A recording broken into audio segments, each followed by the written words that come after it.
Peace, appreciation, and value to all the stars, seeds, gods, and goddesses of this planet. Listen, now I got another video for y'all. Shout out to Blackie Speaks. I was 14 seconds in. I was like, yo, let me make a video on this live reaction. Now, first things first, right? I don't listen nowadays at this point because the way listen, this should be hard to word sometimes, but because the way I am now, I understand that this shit is gonna happen, regardless. You know what I'm saying? Especially when you fucking with these industries. These people will literally take your soul to make more money off of you. It's a sad thing, but people keep falling for the trap because they need that money. You know what I'm saying? And then understanding that money itself is death itself. You know what I'm saying? But unfortunately, we have to use it right now. You know what I'm saying? Just to get back. But remember, this shit won't stand. This shit won't be here in like and like within the next 10 years, something along those lines.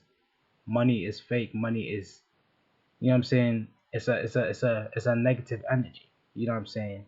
You can use it for positive, but its main purpose was to, you know what I'm saying, create greedy, gluttonous people who just want things that they think, that even told to think is actually valuable, which isn't.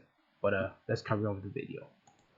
Said, let's talk about it. Now, like the title says, in the last month, 35 days to be specific, we've lost 4 different rappers. 2 out of those 4 we lost to gun violence, 1 of them we lost to knife crime, and the 4th and final one we lost to cancer. I don't know about you, but seeing all these deaths happening breaks my heart. One of the hardest things about being a hip-hop fan these days, I feel like, is having the constant fear of possibly losing your favorite rapper in the blink of an eye. One day you're casually bumping their music, you're pulling up to their IG lives, you're seeing them on TV performing their music, looking all happy, and then the next day, boom, out of nowhere, they're dead. Let's face it, gun violence is taking away all of our artists, man. The amount of violence we're seeing in the culture right now, it's out of control. We all know it's nothing new. I mean, this is... I mean, first things first, that shit was set up. They set you up with the guns. They put that shit in the neighborhoods. You know, and it sucks as well because, like I said, everything is perfectly orchestrated for us to kill ourselves, and keep recycling and coming back here. You know what I'm saying? In a soul trap. But at the same time, it's it depends on how you view it too. If you view death as being real, then you will think that these people are gone forever. Which, you know what I'm saying, this is just their physical avatar, their physical names that they did while they were on the planet. You know what I'm saying? But this should be tragic. But at the same time, it's also a blessing in disguise. You know what I'm saying? Because a lot of them get either they get a redo, or they get to return. Well, I don't know exactly how this shit happens or how it goes. I don't remember how it goes, but it is what it is. has been happening since the 90s. Even back then, we were rapidly losing some of the greatest and most intellectual minds to senseless violence. The shit that's going on in hip-hop right now is just a symptom of a deeper problem. A problem that can be solved with one conversation, but I think having this conversation is a step in the right direction. With that being said, let's start with the first rapper, which is the one you've been seeing on the screen. Young Dolph. Young Dolph, as most people already know at this point, was gunned down in his own city of Memphis on the 17th of November. He was at a cookie shop out in the city called Makita's Cookies to buy some cookies. As soon as he gets there, next thing you know, someone pull ups to the shop in their car and boom, they start firing shots. Young Dolph was unfortunately hit and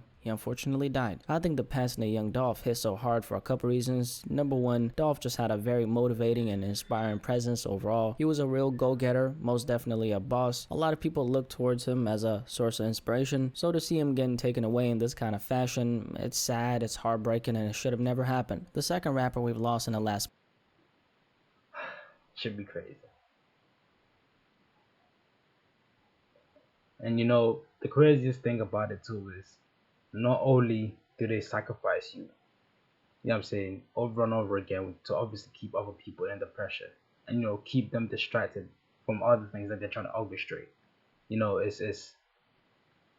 It's also, like I said, the material shit to make you idolize these people.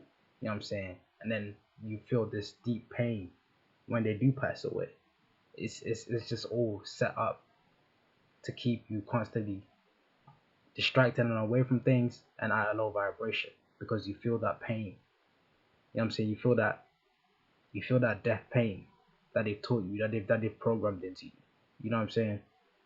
Month is Slim 400. Slim 400 was a 33-year-old rapper out of Compton. Despite being in the industry for a couple years, he was still technically a rising rapper. Some people might recognize Slim 400 through his affiliation with YG. Him and YG were extremely close. Earlier this month on December 8, as officers were patrolling a neighborhood in LA, just before 8 p.m. on that very Wednesday, they heard gunshots in the area. The police then located where the gunshots came from and found a man on the ground suffering from gunshot wounds. That man was Slim 400, who was on the ground fighting for his life as a result of the gunshot wounds. Paramedics arrived at the scene. They took Slim 400 to the hospital where he was later unfortunately pronounced dead. A couple days later, after the slaying of Slim, some surveillance footage surfaced on the internet where you could see a man walking up to Slim's car as he's sitting inside of it. They quickly exchange a couple words. Slim quickly lunges at the guy as the man starts firing shots at him. Some of those shots unfortunately hit Slim, and as he's being dragged around by the man, the trigger man keeps on popping off shots. Definitely looked like it was targeted. I did see some reports saying wrong place, wrong time, which I don't believe at all. The main reason for me saying that, well, And it's sad too, because it be our own brothers that killing us.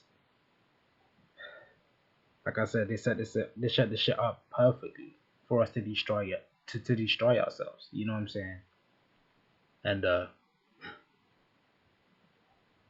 motherfuckers still don't learn the shit that you're in, the shit that you're around. That shit is not you. You're not a killer. You're not none of this shit. You know what I'm saying? But like I said, people don't want to seek the information, and then you know, of course your enemy's gonna deny you the information because he doesn't want you at your best self, because that's when everything would be at its natural state. You know what I'm saying? That's when all of us would be like, yo, fuck this shit. What the fuck is all this bullshit that we've been doing this whole time? You know what I'm saying?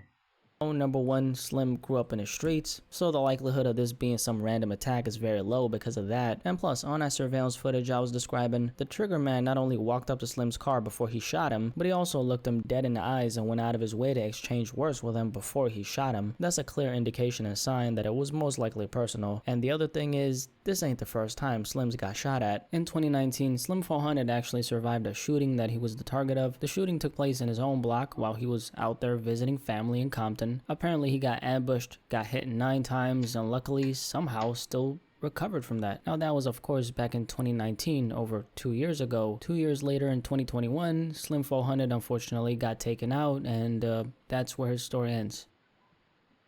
The third rapper we've lost in the last month is Draco the Ruler. You might have heard or seen something about it. It literally happened the other day and a lot of people are talking about it right now. Draco the Ruler was a 28-year-old rapper out of Cali who had been in the industry doing his thing for a couple years. Bear in mind, so far 2 of them have been Cali.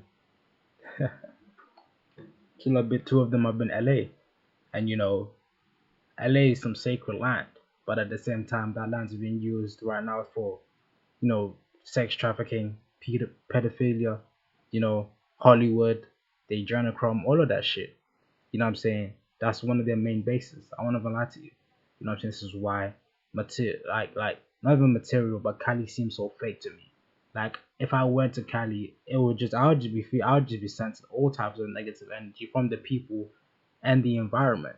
You know what I'm saying? Like even just looking at the people, like if you watch these people who are living in Cali, you know what I'm saying? Like they're everywhere. You know what I'm saying? Everyone wants to be there. You know what I'm saying? Because it's a beautiful place. But at the same time, it's under it's under a demonic control, which is literally causing so much low vibration, low frequency, low self doubt when it comes to these people. You know what I'm saying? It's making and people don't even realize it. The Instagram as well, being trying to become famous and big on the social media shit. You know what I'm saying? All of that shit is a part of it. You know what I'm saying? He was a very respected name in the LA rap scene. He got a lot of support from his community. The other day, on the 18th of December, the Once Upon a Time in LA festival kicked off, and Draco the Ruler was a part of the lineup at the festival, and so was Snoop Dogg, 50 Cent, The Game, YG, Ice Cube. Around 8:40 p.m. on that Saturday evening, paramedics responded to a report of a stabbing that went down at the festival. At the time, the individual who was stabbed hadn't been identified, but word got around quickly that it was Draco the Ruler. The paramedics eventually arrived and performed CPR on Draco the Ruler. He was then transported to a hospital nearby while he was in critical condition. Fast forward a little bit of time later, and the unfortunate news broke. Draco the Ruler was unfortunately pronounced dead at the hospital. So, like we clarified, Draco got attacked at the festival, right? He obviously got stabbed and then died as a result of those injuries. Now, here's the thing. I saw a video floating around social media of the incident itself. It was essentially a bunch of people backstage at the festival engaging in a physical altercation. There were so many people in this video, I honestly couldn't even spot Draco just due to the chaotic environment. But reports are saying that Draco was attacked, essentially ambushed, while he was backstage at the festival. I'm not sure if this was retaliation of some sort, maybe he has some kind of beef in the streets that caught up to him, or maybe the attackers were just looking for trouble. But here's the thing about this situation. In the video I was telling you about, it appears like Draco's team started running towards the exit of the festival. Can't tell if Draco had gotten stabbed at that point. I want to bring up something else to continue from here, and this directly comes from Draco the Ruler's mother. Now, Draco the Ruler's mother said that Draco was rolling with a small group of people backstage at the festival when suddenly, out of nowhere, a gang of people, she said like 40 to 60 people, arrived at the same time as YG. And then suddenly, Draco the Ruler and his guys got outnumbered and overpowered by the crew that was attacking them. That's obviously when shit hit the fan, right? A couple things I want to bring up here. First of all, this should have never happened. Let's just make that clear. This was a very preventable situation. Let's just put it like that. And a lot of the True, but being you say something about YG, I don't know what he got going on, but this shit becomes crazy. You know what I'm saying? But let him carry on.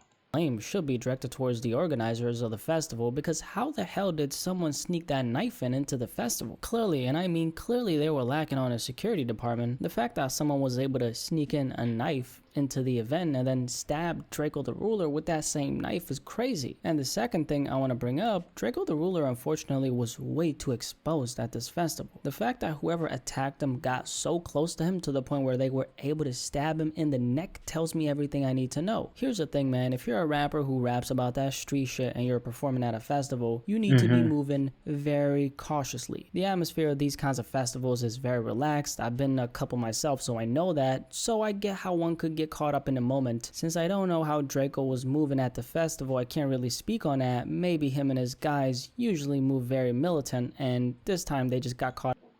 Once again, this is why if you are making music, my nigga, you're better off rapping about real shit. You know what I'm saying? And not this quote unquote street shit. You know what I'm saying? Like, that shit is not gonna help you at all. You know what I'm saying? That shit just puts you in a bad position. Especially if you knew you were doing some shit. You know what I'm saying? Up in a moment. All I'm saying is, if you're a guy like Draco who obviously grew up in the streets and you talk about that life and the music, at these kinds of events, festivals, shows, I really think getting in and successfully getting out should be the only focus. So never, ever, ever, ever should you be so exposed to the point where someone could physically harm you. So never, ever should the safety of the main man be in jeopardy. Now, a lot of things have to go wrong for that to happen. Like in this case, someone was able to sneak in a knife to the festival. That's strike number one, and that's the festival's fault. Whoever snuck in that knife has to also find the intended target, which in this case was Draco. That's strike number two. They also have to get close enough to Draco to the point where they could even harm him. That's strike number three. If it gets to that point, that just means that Draco was way too exposed. I'd hate to put this on his guys since they're grieving and mourning at the moment. That's not my intention, but all I'm saying is this could have been avoided. This should have not ended with Draco getting killed. I think this Draco the Ruler situation is sad as hell, man. Another rapper dead just like that. Boom, he's gone.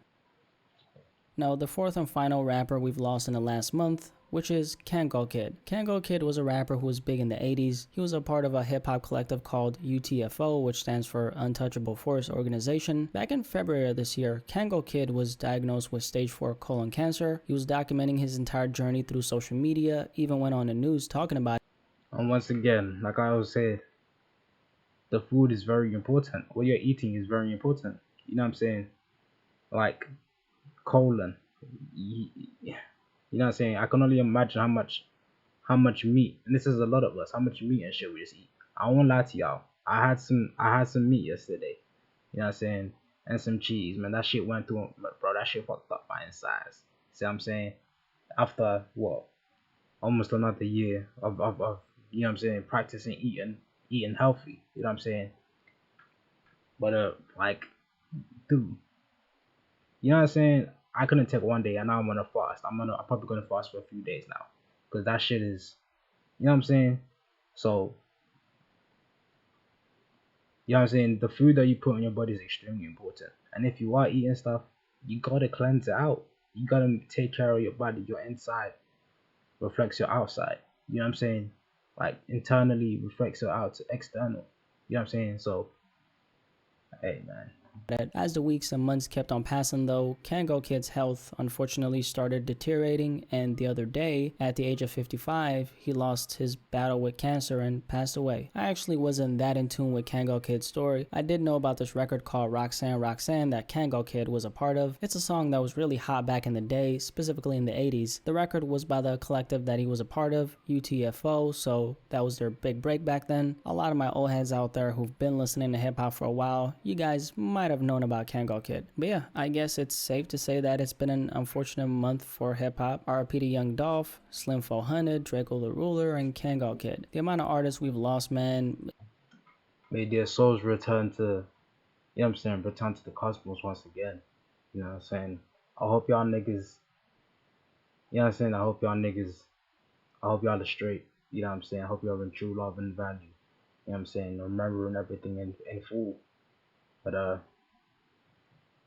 shit, if you do have to do this shit again, I hope I hope that you guide yourself. I hope that you learn yourself, remember yourself, and hope that you have, you know what I'm saying, a great environment to be able to do that.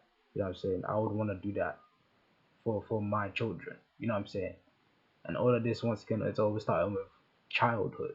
You know what I'm saying? If these men went in, you know what I'm saying, the environments that they were in, being taught and fed what they were fed, you know what I'm saying, then this shit would not have been happening. They would have been living long lives. You know what I'm saying? But you know what I'm saying? This is what at the end of the day that this nigga Pindar has created, which is round of applause to him, because this is also our fault for you know what I'm saying, for getting our ways. You know what I'm saying? And falling in love with a fake world. But at the same time, it is what it is. You know what I'm saying? You're always going to give your enemy the applause, especially when you see the battle and you see what's going on. You know what I'm saying? But it's all good, man. It's a beautiful time at the end of the day, because I know that they don't die, and I know, you know what I'm saying. We don't die. It's that simple. If we met up at that point in time, we did. But shit is crazy. Shit is beautiful at the same time. But yeah. It's so sad. Truly is. 3 out of the 4 I spoke about, senseless violence, man. It ain't nothing new if you're a hip hop fan though. We've gone through this a lot, man. The violence has taken away so many of our artists, and it's a very unfortunate thing to witness. With that being said, do you have any thoughts on this? Definitely let me know in the comment section below, and let's have a discussion about this. Hey man, I appreciate you, Blackie. But yeah, I don't know. Hey, this is a reaction video, so I hope you don't. You know what I'm saying? I hope you don't fucking strike that nigga. I don't think you would, but you know what I'm saying. But much love and appreciation. Appreciate the video, and yeah, man. I'll fuck with you niggas, man. Take care of yourselves, man. Peace, love, and light to all, man. Take care.